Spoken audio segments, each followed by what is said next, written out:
Fíjense que desde hace un rato yo venía revisando qué había pasado con la libertad de expresión. Cuando yo estudiaba, porque yo sí me tocó ir a la escuela, pasé por la escuela de comunicación y periodismo. Bueno, ahí nos decían que había tres poderes que eran casi intocables, que no se podían tocar como periodistas. Uno era el presidente de la República, la figura presidencial a nivel nacional, y por tanto la figura del gobernador en los estados y quizás los presidentes municipales y caciques en algunos sitios.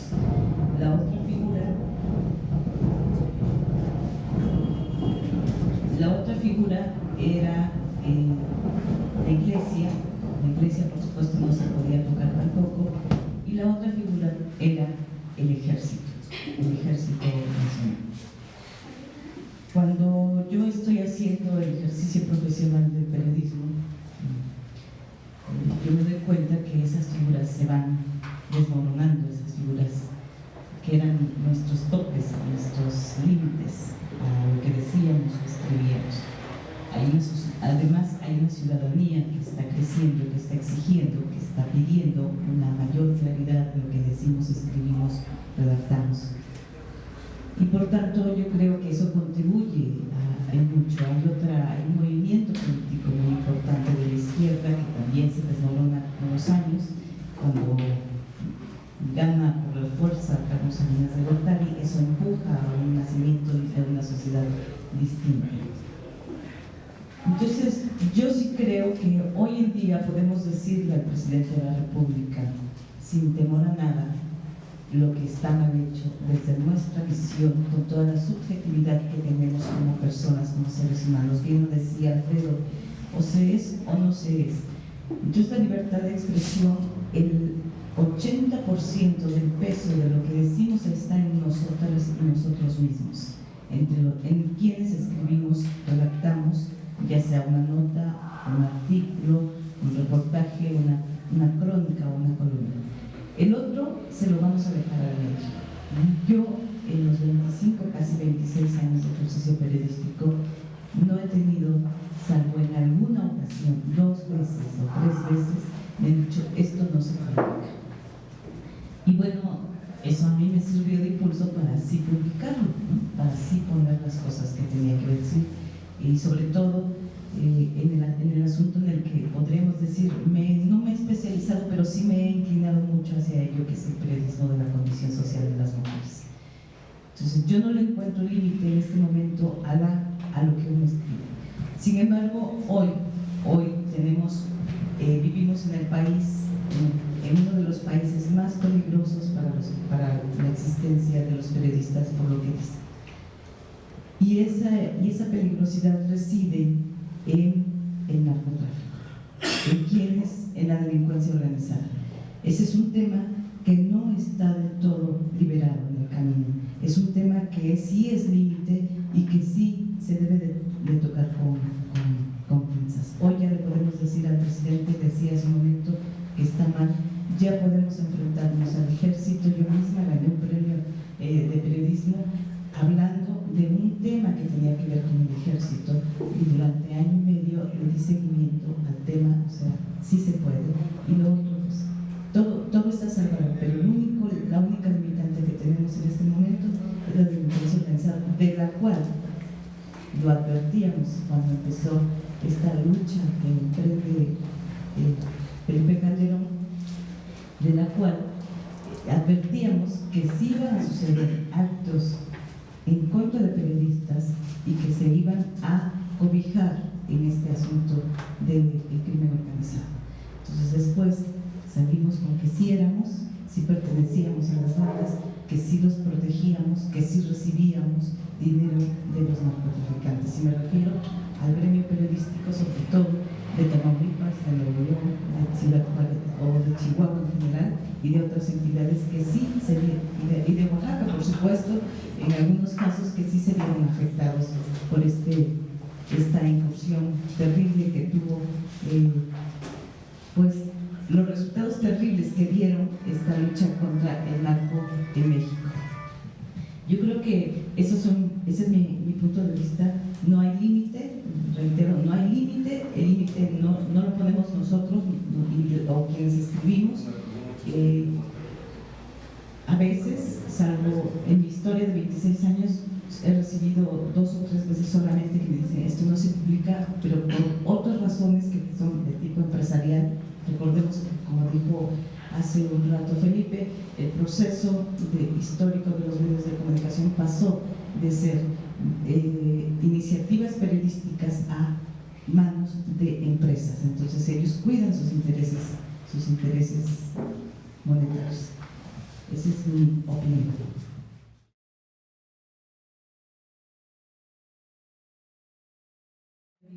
O más bien, está establecido ser periodista, ser un investigador. Un periodista que va, y eso es un fenómeno que hemos observado últimamente, es que hay una nueva o 2 generaciones detrás de nosotros, de periodistas muy jóvenes, y me llama mucho la atención cómo se comporta. Van a las conferencias de prensa, escuchan, no preguntan, se paran y piden un boletín, y entonces se van. Estos no son periodistas, ellos no son periodistas, nos queda claro, ellos son tomadores de dictado. Un periodista pregunta a su fuente inmediata, que es el que está dando la conferencia, después va e investiga si lo que dijo el señor en la conferencia de prensa es cierto. Parece difícil, pero no lo es. Afortunadamente vivimos en una ciudad muy pequeña donde todo lo que diga el señor se puede comprobar. Esa ha sido una deficiencia en quienes hacemos periodismo todavía. No todos hacemos eso, pero yo digo que un periodista que no tome en cuenta su contexto, el entorno, los beneficiarios de los que está hablando el funcionario, la población, pues no hace periodismo. ¿Quién sabe qué cosa es lo que hace? Hoy en día los periódicos están llenos de comunicados de prensa, de boletines, que no dicen absolutamente nada, no dicen nada los boletines, de verdad. Yo tomo el periódico, cualquier periódico, y bueno, una sabe distinguir cuándo es una nota periodística y cuándo es un boletín. Entonces, así como yo lo sé hacer, lo sabe hacer la ciudadanía.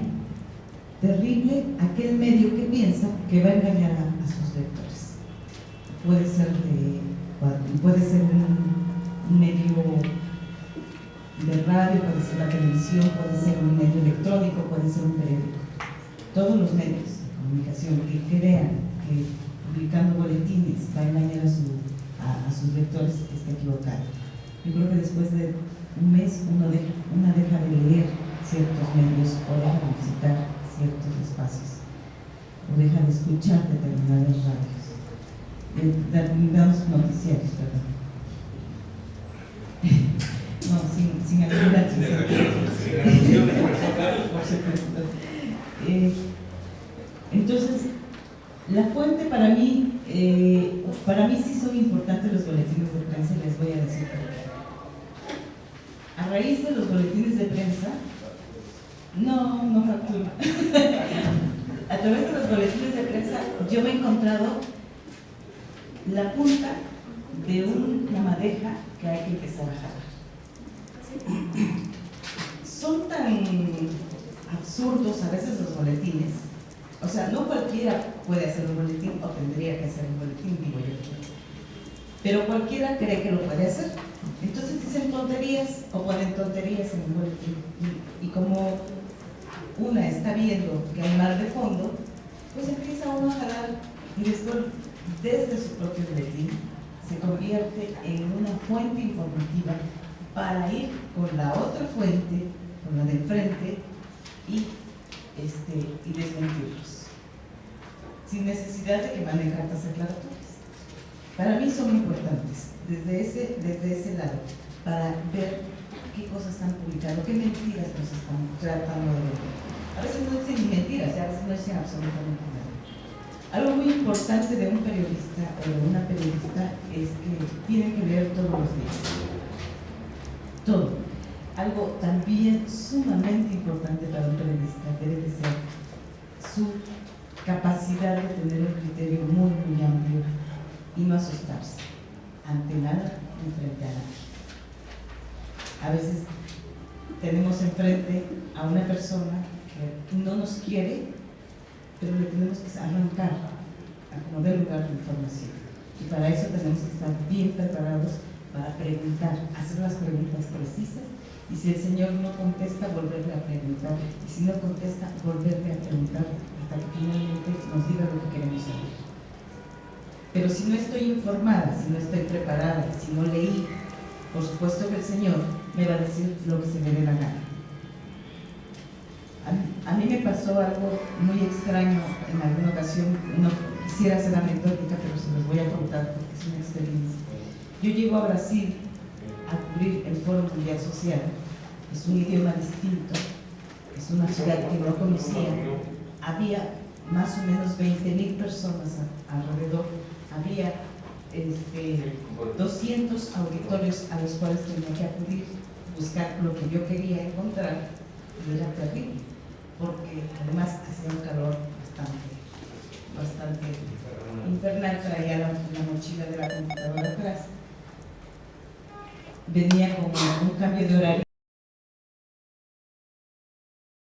y no conocía absolutamente nada. Y me dio más, hablaba portuñol, ¿no? Entonces, terrible. Y llegó un momento en que yo veía que tenía 4 horas a mi favor, ¿no? Y yo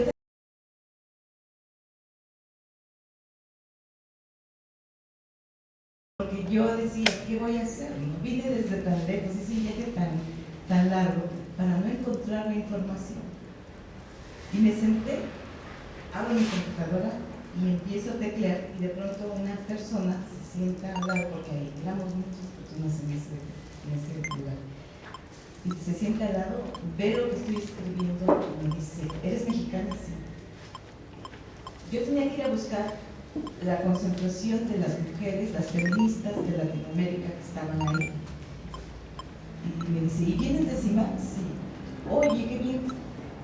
¿Y tú quién eres? De aquí soy, dije, ¿no? Entonces, o sea, esta persona que no conocía, ni ella me conocía, me vio hacia donde yo tenía que llegar. ¿Cómo iba yo a encontrar a estas mujeres si estaban estacionando en un bar? No estaba yo en el lugar equivocado. O sea, tenía que buscar a alguien, pero en ese momento, por más que veía yo a toda la gente, no lo encontraba. Tuve mucha suerte de encontrar a esta, que es una fotógrafa mexicana que de pronto también se sentó a descansar y fuera reportera sin suerte en el reporte. Finalmente encontré a esas mujeres y ya hice lo que tenía que hacer.